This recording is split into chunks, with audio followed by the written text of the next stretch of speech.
Well, howdy, howdy, howdy. Nearly Senior Citizen here. Greetings, boys and girls, and welcome to this, another day of me just yammering at my various webcams. It is Saturday. It is very light outside, which means the world continues to spin on its axis and go around it doesn't go like this, the way my hand is, luckily, but it's for real and for true. This world spins around the sun. Thumbs up for that. I had been thinking about, because I wanted to show off my hamsters again. I love my hamsters. I love to pick them up and show them off. But there are no active hamsters at this moment. Everybody is, if not asleep, not doing anything really active. Oftentimes when I say my hamsters are sleeping, they're not actually sleeping. It's just they're inside of their nest and they're so wrapped up, bedding over the top of them, and they may not be sleeping at that moment. They're still just moving here, grooming or eating, but they're so close to sleep. I don't want to interrupt them. I like my little fuzzy things. I don't want to make them feel that their safe space is not a safe space. So earlier, in fact, looking right down, excuse me, Gojira is in fact active down in her nest, but she's active in a I'm getting ready for sleep kind of way.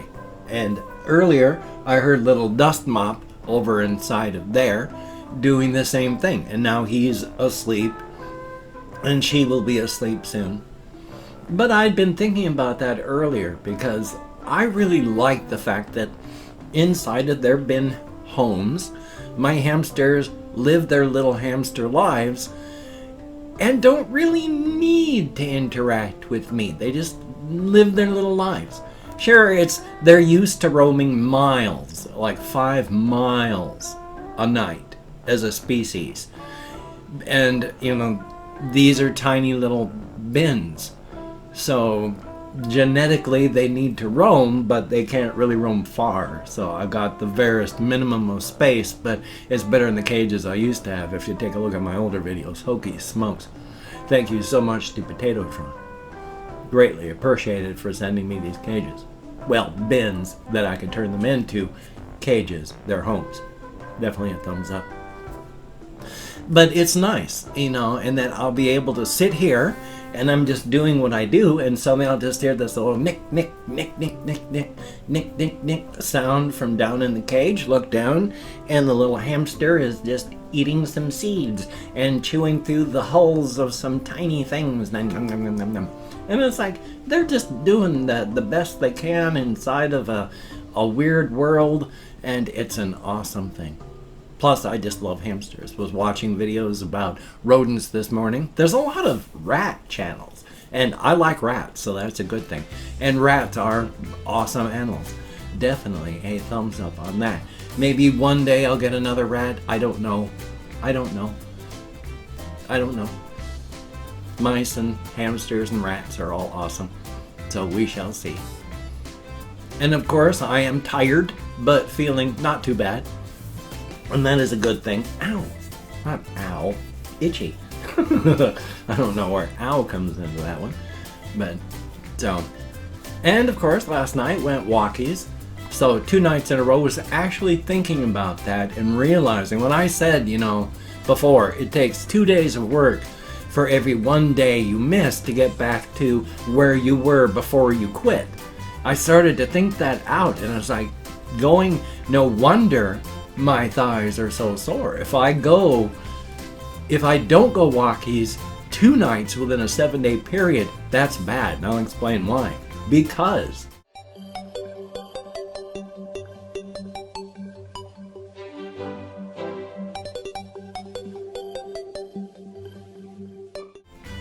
it's like if you go walking on Sunday, so Sunday night you finish your 6-mile round trip, then on Monday you don't go walking. So there's the last day that you went, and there's the day that you don't walk. And then it takes, that's Monday. So Tuesday and Wednesday it takes to get back to where you were on Sunday. That's 4 days of stuff. Sunday, where you get to X point, and then Monday you drift, and then Tuesday and Wednesday to get back up to Sunday. So on Thursday, you're starting as if it was Monday. So that's Sunday, Monday, Tuesday, Wednesday, Thursday. If you take 2 days off during the week, the net result is you're taking 1 step forward and 2 steps back. So yeah, my thighs are getting sore because I'm slowly drifting downward from the peak that I was at. So if I want to do my plan, I can only not walk every 5th day. Because Sunday is the day that I stop walking. Monday, take it off. Tuesday, Wednesday to catch up. Thursday, I'm back where I was on Sunday, going on a Monday walk. So I only every 5th or 6th day, 1 day a week, can I afford to not walk if I want to stay level and not slowly keep going down. So to get back to where I was, I am likely going to have to go out every single night for a while, whether or not it's raining. Past couple nights I've had to take my umbrella because Shelton is weird, as I've mentioned. We're a tiny town. Geographically, because I live in southern Shelton, then there's downtown Shelton, and then there's northern Shelton. And it is 3 miles from my home in southern Shelton to Walmart in northern Shelton. It of course goes further south than where I live. It of course goes much further north than where the Walmart is. And it spreads out east and west. And we do have an airport and such like that. So we've got right around 10,000 people. And just a tiny little town in a weird valley. Well, and there's the valley for downtown, and then everything else is hills over here and just plateau over here. But I had to take my umbrella, even though I only needed it for the very beginning and the very end of the walk, because when I left here, southern Shelton, raining, just raining. So I needed my umbrella, or I would have been soaked by the time I got to downtown. By the time I got to downtown, it was misting. Halfway through downtown, had to put my umbrella away. And then when I got to the walk to get into northern Shelton, the streets and the sidewalks were dry. So I just carried my umbrella through dry Shelton, all the way up through northern Shelton to the Walmart, and then the walk back. Got back into town. Closer I got to southern Shelton, it started getting misty, and as soon as I got to southern Shelton, thunk, up comes the umbrella because it's raining. So yeah. Back when it used to snow, when my wife was alive here, when it did snow, southern Shelton would be snowed in. I mean, literally sometimes some cars like ours would be just stuck, trapped. But in downtown Shelton and northern Shelton, there's no snow anywhere. No snow, no ice, except for, like mounds where they put mounds when they got the snow plows that cars could drive. Those stick around. But there's nothing anywhere else. And then you get up to southern Shelton and we're snowed in. So it's pretty weird the way weather works. Thumbs up for that. I do have some things written down as for what I wanted to talk about. Things like, one of the channels that I have been watching of late is really, really weird. I don't know how scientific this guy's interest is.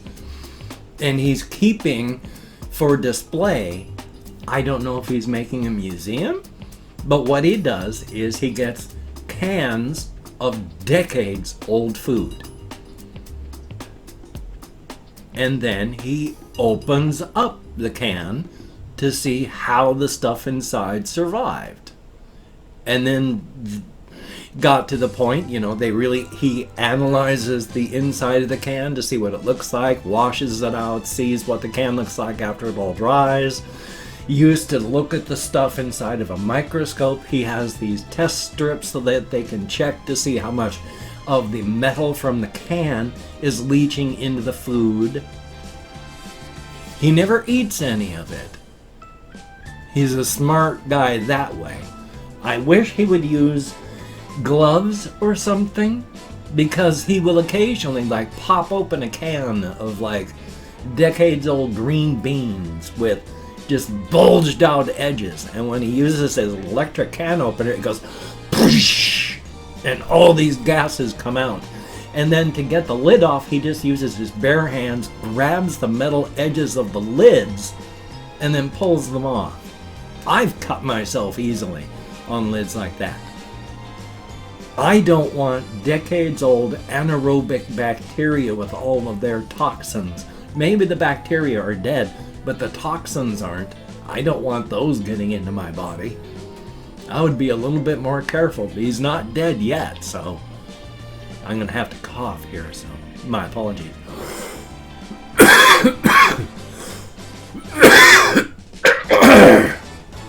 Excuse me. Yeah, one of the problems of A, changing weather patterns, and B, well, I do inhale cannabis smoke and cannabis oil vapors into my lungs, so yeah, I gotta hack and cough. Not anywhere like my housemate, who is a cigarette smoker as well. So he really hacks and coughs to get stuff up when he does. And there's a reason that it's so difficult. If you're a smoker, an actual smoker, and you don't know this and you wonder why you hack and cough so much, we have cilia, which, you know, cilia are just little hairs, is true and not true, because bacteria and free-floating microorganisms, paramecium and all that, they have cilia too. But it's like the little hairs, the little tiny ones or longer ones, but those ones are flagella.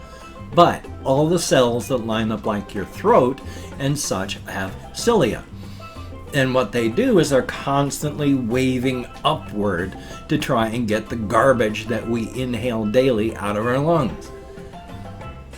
There's one problem with that, and this is one problem that I don't like with the stuff that I do either. Heat, of course, burns off these little cilia.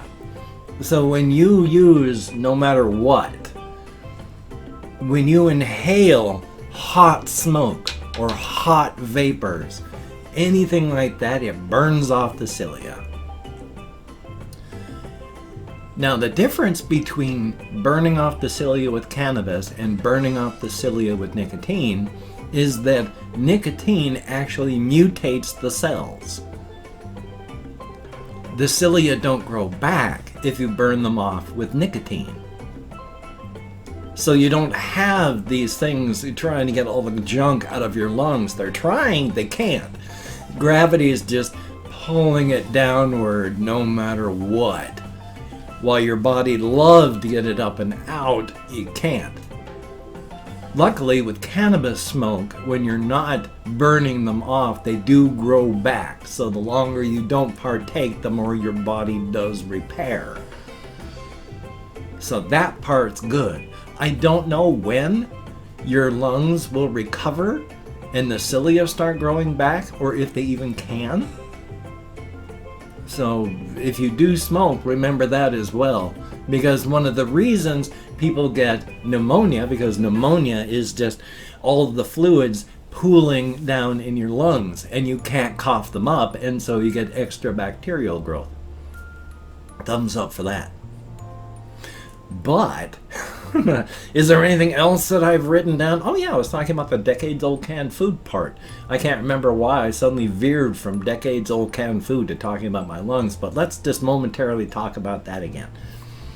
No, let's not. I've actually talked about that one as much as I can do. It's interesting, and I like watching, and I, in fact, was watching one just before here, and I'm going to watch more of them, and when he comes out with more, I'll watch those, but really, it's not a whole lot to say. The only one that I did mention that he's smart enough not to eat the stuff. I do watch this other fellow, Ashens. He's this one British fellow, and he does this stuff, and he'll eat older stuff or look at older stuff. He's not as smart as this guy. he will pop open cans of like decades old stuff occasionally, and he will still touch it and taste it. That is so dangerous. So dangerous. And of course, time to swap over here because I have opened up 24 hours worth of comments in my community tab, and I'm going to go through and thank 20 to 25 people for having left me a comment. I'm not reading the comments right now. I'm just thanking you for having left a comment. If I mispronounce a username, no disrespect is intended. I'm an American English speaker, and if I get lost, which I probably will, it's my fibro, my depression, and more. So thumbs up for that. I do the best I can. I'm getting better all the time. Alrighty. We have Gaming Lord Yeetikus. Thumbs up and thank you. VFX Ninja, greatly appreciated. Just Not Laughs, thumbs up and thank you. Lord of the Yeti Memes, greatly appreciated. We have Ice Damon, thumbs up and thank you. Always good to see you in the comments. Dave M, thumbs up and thank you. And Spitz, silly boy. And then or girl, who are hard to say on the internet. And then Kathy Kit's Cat, greatly appreciated, good to see you. Gavin Dean, thumbs up and thank you. Denial, greatly appreciated, and that is a good word. Brutish Wing 2.0, I'm going to have to check on that. Bailey Snyder, good to see you. Russian Timing, definitely a thumbs up, and oh my god, some of the things that happened to those people. Sad, and then looks like a frowny emoji. I'm sorry, but thank you. Robin Plays, greatly appreciated. Colin Reisner, good to see you. Sound Breaker, thumbs up, I like the name. Simbelic, thumbs up, and thank you very, very much. And Panda Boy, greatly appreciated. Sebastian Ferris, thumbs up. Momoke B, thank you very, very much. Vic Stevenson, greatly appreciated. John Gurnhill, thumbs up, and let's hope that that postcard shows up soon. And then we have Alex, AYALYCCS, thumbs up and thank you. And then last but not least, we have Shiz. Thank you very, very much. Greatly appreciated each and every one of you. You get me out of my head, into the world, dealing with real people, and that is appreciated. Thank you to no end. If you could check out my various links, I have Twitter, Facebook, GoFundMe, Patreon.com. If you could donate to my GoFundMe campaign or become a Patreon.com patron like one of these beautiful and awesome people, that would be, sorry about that, beautiful and awesome. If you'd like to help me out but don't want to send money to there, I have a PayPal link down below. If you could check that out, that would be very cool. And if you wanted to support me without sending any money, I have an Amazon wish list link down below. That'd be cool if you could check that out. It has things like hamster food, cat food, hamster bedding. If you could check that out, that would be very cool. My sincere apologies. That would be very, very cool. Do not feel obligated. I do not feel entitled. And if you cannot donate or you simply do not donate, I take all good wishes and I deposit them in the bank of my heart where I draw interest. Thank you very much. If you could toss me a like, I do appreciate all the positive validation I got from my existence. Definitely a thumbs up. And of course, if you could I got lost there. If you could subscribe to the channel and hit that bell, that would be very cool, greatly appreciated. I would understand if you did not wish to, but if you are down with it, I will do my very best to keep you entertained from now to the literal end of time. Definitely a thumbs up on that. Well, I have this video. I have another video already edited, rendered, and uploaded for 2 o'clock, so I just have to get something ready for 4 o'clock, and 4 o'clock, 6 o'clock, and that's a good thing. So I'm going to be busy and yet not overly busy. Definitely a good thing. Keep the darkness out if I have any cracks in the walls. A good thing. Now, I was going to change this, but even though cats can have a little salami as a treat, remember, people can have a little ketamine as a treat.